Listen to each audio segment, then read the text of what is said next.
Are you ready for the adventure of a lifetime? Take a safari into a national park almost the size of Rhode Island.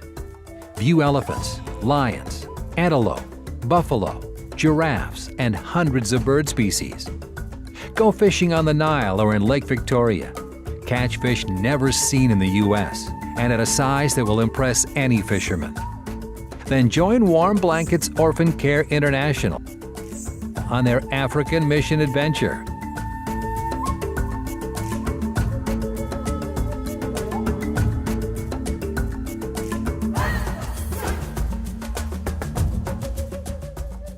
Well, when we were on safari, I found our encounters with the wild animals somewhat unexpected. But when we went down to the river and there were 12 and 13-foot crocodiles, barely away from the shore where we were standing, or when we were on safari and the giraffes went running and 10 feet in front of us, in front of our Jeep. As part of your African mission adventure, you'll be providing orphans in the region with a renewable, self-sufficient food source that will help save lives and provide stability and peace of mind.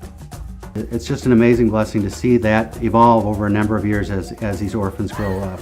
And to know that you were part of that process and helping to bring about the reality of that church orphan home, that shelter, that place of total security for these orphans is an amazing blessing.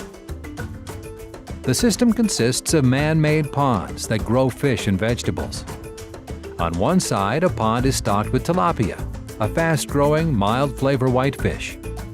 On the other side, a pad is planted with nutritious vegetables.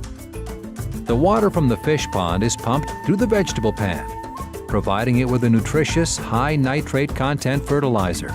The plant pads, in turn, filter the water which is recycled back into the fish pond. The nitrate-rich fertilizer provided by the fish pond accelerates the growing time for the plants. Typically, the vegetable pads produce 7 crops each growing season, as opposed to the single crop produced by traditional row farming. Food is one of the largest expenses of operating an orphan home, about 40 to 60% of our operating costs. Aquaponics can reduce that cost by 25 to 30%. My favorite experience when I was in Uganda was at the end of building the aquaponics system. We just had this giant feast where we brought in all the local workers and their families and invited them in, and we got 2 goats and we butchered them on the spot and just had this huge feast, and it was just a wonderful time of celebration, and it was great. There are places that make an impact on a person that lasts a lifetime. Some you only visit in your mind. Some you physically visit. After you visit Uganda, you will never forget the amazing sights, exotic sounds, and of course, the kids you help. So, pack up your safari gear, put on your best fishing hat, and come with Warm Blankets Orphan Care International for the mission adventure of a lifetime.